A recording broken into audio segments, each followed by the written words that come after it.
துலாம் ராசி நண்பர்களே, ஒரு பெரிய போராட்டத்தோடு நீங்கள் இருக்கீங்க. இல்லைன்னு சொல்ல முடியாது. உங்களை கடந்த 1.5 ஆண்டுகளாக யார் காப்பாற்றிட்டு வந்தாங்க? கொஞ்சம் யோசனை பண்ணி பாருங்கள். உங்கள் வாழ்க்கையை பார்த்தீங்கன்னா, இதுவரையிலும் போராட்டமாகத்தான் இருந்து கொண்டிருக்கு. இப்போ நான் பேசுகிற இந்த நேரத்தில் பார்த்தீங்கன்னா 5ஆம் இடத்துல சனி இருக்கார்.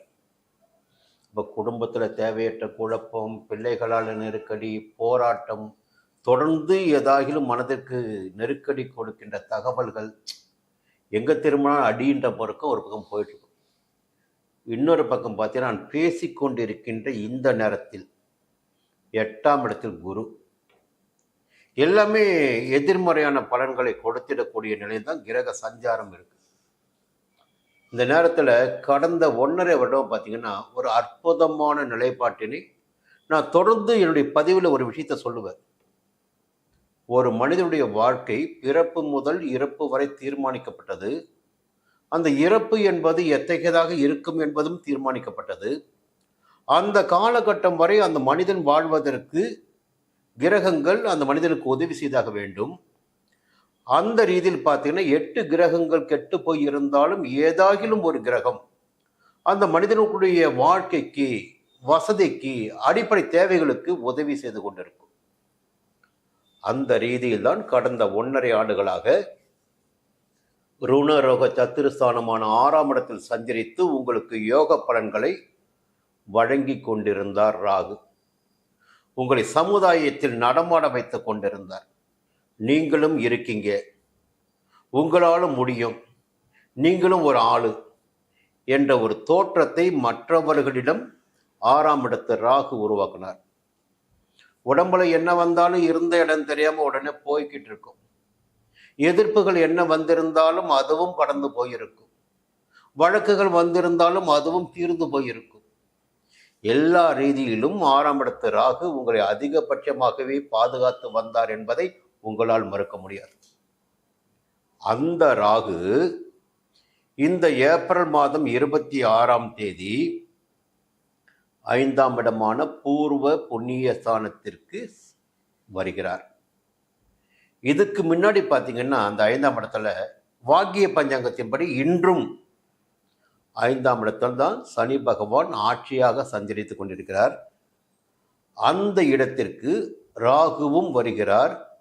இருவரும் இணைந்து சஞ்சரிக்க இருக்கின்றார்கள். நேற்று வரை பார்த்தீங்கன்னா குடும்பம் நல்லா தான் போயிருக்கும். இப்போ என்ன நடக்குன்னா, குடும்பத்திற்குள் எதிர்பாராத குழப்பங்கள். அது நீங்கள் பிறந்த குடும்பமாக இருக்கலாம், நீங்கள் வாழ்ந்து கொண்டிருக்கின்ற குடும்பமாக இருக்கலாம். எல்லா இடத்திலுமே ஒரு நெருக்கடியினை நீங்கள் சந்திக்க வேண்டிய நிலை இந்த காலகட்டத்தில் ஏற்படும். இல்லை சொத்து வகையில் பார்த்தீங்கன்னா ஏதாகிலும் பிரச்சனைகளை சந்திக்க வேண்டியதாக இருக்கும். இது துலாம் ராசினருக்கு ஒரு எச்சரிக்கை. அது பூர்வீக சொத்தாக இருக்கலாம், இல்லை வாங்கிய சொத்தாக இருக்கலாம். ஒரு வில்லங்கம் பார்க்காம வாங்கியிருப்பீங்க. அது போன்ற சொத்துகளில் கூட இந்த காலகட்டத்தில் சங்கடங்கள், நெருக்கடிகள் ஏற்படுவதற்கு வாய்ப்புகள் உண்டு. இன்னொரு பக்கம் குழந்தை பாக்கியம் பெரிய கனவு. அது இந்த காலகட்டத்தில் தடைபடும். இப்போ புதுசாக கல்யாணம் பண்ணியிருக்கீங்க, இப்போ உடனே ஒரு எதிர்பார்ப்பு இருக்கும், குழந்தை பாக்கியம் கிடைச்சிடும். நான் குறிப்பாக சொல்வது துலாம் ராசிக்கு மட்டும்தான். குழந்தை பாக்கியம் உடனே கிடைச்சிடும், இன்னும் ஒரு எதிர்பார்ப்பு இருக்கும். அந்த எதிர்பார்ப்பினை 5ஆம் இடத்தில் சஞ்சரிக்கின்ற ராகு ஆசையை காட்டி மோசம் பண்ணுவார். அப்போது எல்லாமே நல்லபடியாக தான் போய்கிட்டு இருக்கும். ரிசல்ட்டுன்னு பார்த்தீங்கன்னா அது எதிர்மறையாக இருக்கும். இந்த 5ஆம் இடத்தில் ராகுபால் சஞ்சரிக்கின்ற போது பிள்ளைகளால் நீங்கள் சில சங்கடங்களை சந்தித்தாக வேண்டும். அவர்களுடைய போக்கும் செயல்பாடுகளும் உங்களுக்கு கவலை ஏற்படுத்தும், நெருக்கடிகளை உண்டாக்கும். இது ஒரு மிகப்பெரிய சங்கடமான நிலை என்பதை நீங்கள் வைத்துக் கொள்ள வேண்டும். நான் முதல்ல ஒரு தகவல் சொல்லியிருக்கிறேன், புரிஞ்சுக்கிங்க. 2 கிரகங்கள். இந்த 2 கிரகங்களில் ஒரு கிரகம் ஒரு நேரத்தில் யோக பலன்களை கொடுக்கலாம், ஒரு கிரகம் பாதகமான பலன்களை ஏற்படுத்தலாம், அல்லது 2 கிரகங்களுமே பாதகமான பலன்களை ஏற்படுத்தலாம். இப்போ 5ஆம் இடத்து ராகு துலாம் ராசினருக்கு நெருக்கடியான பலன்களை ஏற்படுத்த போறாரு. இது ஒரு பக்கம். கேதுன்னு ஒருத்தர் இருக்கார் இல்லையா, அவர் 12ஆம் இடமான விரயஸ்தானத்தில் சஞ்சாரம் பண்ணிக்கிட்டு கையில் பணம் வந்தால் தங்கவே மாட்டேங்குது, பணமே வரமாட்டேங்குது, வந்தாலும் தங்க மாட்டேங்குது, செலவு செலவு செலவுன்னு ஓடிக்கிட்டே இருக்கு, நிம்மதி இல்லை, அலைச்சல். இப்படித்தான் வாழ்க்கை கடந்த 1.5 ஆண்டுகளாக ஓடிக்கொண்டிருக்கு. இப்போ அந்த கேது 11ஆம் இடமான லாபஸ்தானத்திற்கு சென்று சஞ்சரிக்க போறாருங்க. இது என்னுடைய பார்வையில பார்த்தீங்கன்னா மிகப்பெரிய யோகம் சொல்லுவேன் நான். அப்போ சஞ்சரிக்கின்ற இடத்திற்குரிய பலன்களை ஒவ்வொரு கிரகமும் கொடுத்தாக வேண்டும். அப்போ துலாம் ராசினருக்கு 11ஆம் இடத்தில் கேது பகவான் சஞ்சரிக்க போகிறார். கிரகங்களில் அதிகபட்சமான வலிமை உடைய கிரகம் கேது. அவர் கொடுப்பதை போல எந்த கிரகத்தாலும் கொடுக்க முடியாது. சொல்லுவாங்க, சனியை போல் கெடுப்பாரில்லை, சனியை போல் கொடுப்பாரில்லை சொல்லுவாங்க.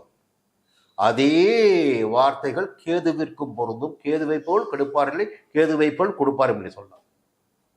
ஞான மோட்சக்காரக கேது பகவான் அவனுடைய வாழ்க்கையை நடத்திக்கிட்டு போவதற்கு அவனுடைய பாடங்கள் நமக்கு படிப்படியாக இருக்கும். 11ஆம் இடத்துக்கு போகும்போது ஒரு புதிய வழி உங்களுக்கு தெரியும். எடுக்கின்ற முயற்சிகள் எல்லாம் வெற்றியாகும். புதிய தொழில் கூட ஒரு சிலர் தொடங்குவீங்க. இல்லை, முடங்கி கிடந்த தொழிலில் முன்னேற்றமான நிலை ஏற்படும். வரவு அதிகரிக்கும்.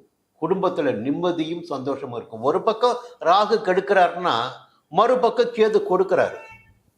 அப்போ நீயா நானான்ற விஷயத்தில் உங்களுக்கு சந்தோஷம்தான். அப்போ வரவுகள் என்பது அதிகரிக்க போதில்லை. அப்போ என்ன சங்கடம் வந்தாலும் பணத்தை வச்சு அடிச்சிடலாம்ல.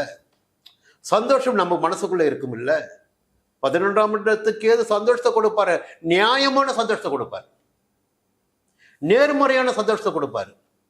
வசதி வாய்ப்பு அதிகரிக்கும், பெரியவங்களுடைய சப்போர்ட் கிடைக்கும், வாழ்க்கையில் புதிய பாதை தெரியும், அரசியல்வாதிகளாக இருந்தால் புதிய பொறுப்பு பதவி கிடைக்கும்.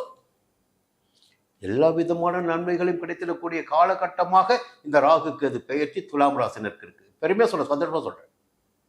அப்போ இந்த காலகட்டங்களை எதற்காக நாம் தெரிந்து கொள்கிறோம்? எதற்காக ஜோதிட படங்களை அறிகிறோம்? நம்முடைய ஜாதகத்தில் நம்முடைய ராசிக்கு கோச்சார ரீதியாக இந்த கிரகங்கள் இங்கே சஞ்சரிக்கின்ற போது இந்த விதமான பலன்கள் நமக்கு வரும். அது பாதகமான பலன்களாகவும் இருக்கலாம், சாதகமான பலன்களாகவும் இருக்கலாம். 2 விதமான பலன்களையும் நாம் தெரிந்து கொள்வதன் வழியாக நாம் முதல்ல அறிவாளியா இருக்கணும். அப்போ நல்ல பலன்களை மட்டுமே எதிர்நோக்கி கொண்டிருக்கக்கூடாது. சங்கடமான பலன்கள் வருகிறதா அந்த நேரத்துக்கு ஜாக்கிரதையா இருக்கணும். நிதானமா போன போதும். புதிய முயற்சிகளை எடுக்கக்கூடாது. யோகமான பலன்கள் வருதா, அப்ப ரேஸ் குதிரை மாதிரி ஓடணும், வேகமா ஓடணும். அப்பதான் நீண்ட நாள் கனவுகள் நனவாகும். அப்போ ஒரு விஷயம் என்னன்னா, எந்த அளவிற்கு நாம் முயற்சிகள் எடுக்கிறோமோ அந்த அளவிற்கு நம்ம ஆதாயம் கிடைக்குங்க. புதிய பாதை தெரியும். நீங்க என்ன யாருமே இல்லை, எதுவுமே கிடைக்காது நினைக்காதீங்க. கொஞ்சம் நடந்து பாருங்க, பேசி பாருங்க, பழகி பாருங்க. புரியுங்களா? யாராகிலும் ஒருவர் உங்களுக்கு உதவி செய்வதற்கு தயாராக இருப்பார். யாராகிலும் உங்களுக்கு ஒருவர் வழிகாட்டுவதற்கு தயாராக இருப்பார். அவர்கள் வழியாக ஒரு புதிய நிலை உங்களுக்கு உண்டாகும். மூத்த சகோதரருடைய ஸ்தானம் 11ஆம் இடம், இளைய தாரத்தின் இடமும் 11ஆம் இடம். ஒரு சின்ன வேண்டுகோள் மட்டும் சொல்றேன். 11ஆம் இடத்துக்கு ஏது நிறைய கொடுப்பாரு. இப்போ ஆணாக இருக்கட்டும் பெண்ணாக இருக்கட்டும், கொஞ்சம் தப்பு பண்ணாதீங்க. குடும்பம் தான் நிரந்தரமானது. குடும்பத்தை விட்டு விட்டு ஆசைகளின் காரணமாக கொஞ்சம் வேறு பாதைக்கு போயிட வேண்டாம். தவறான நபருடைய சிநேகத்தை போய் சிக்கிக்கிட்டு இந்த யோகமான காலகட்டத்தை நீங்கள் வீணாக்கிக்க வேண்டாம். இந்த தேவையற்ற உறவுகள் அது ஏற்படுவதற்கு வாய்ப்புகள் உண்டு. அதை நீங்கள் புரிஞ்சுக்கணும். இந்த நேரத்தில் இது யோக காலமாக உங்களுக்கு மாறப்போகுது. இந்த காலகட்டத்தில் ஒரு முறை காளகஸ்திக்கு போயிட்டு வாங்க, குலதெய்வத்தை வழிபட்டு வாங்க, உங்களுடைய இஷ்ட தெய்வத்தை வழிபட்டு வாங்க, நேர்மையாக செயல்பட்டு வாங்க. லாபம் நிலையானதாக இருக்கும், வரவு அதிகரிக்கும், உங்களுடைய முயற்சிகள் வெற்றியாகும். மீண்டும் அடுத்த பதிவு சந்திக்கிறேன்.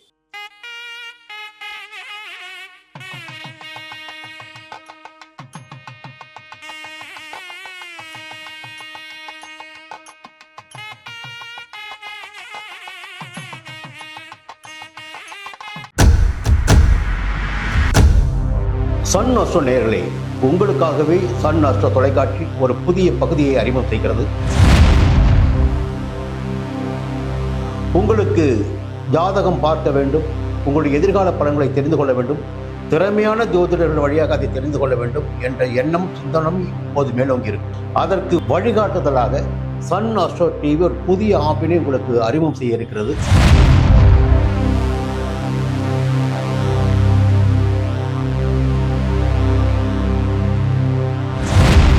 நேரடியாக நீங்கள் தொடர்பு கொண்டு உங்களுடைய சந்தேகங்களை கேட்கலாம், ஜாதக பலன்களை அறியலாம், எதிர்காலத்தை துல்லியமாக தெரிந்து கொள்ளலாம்.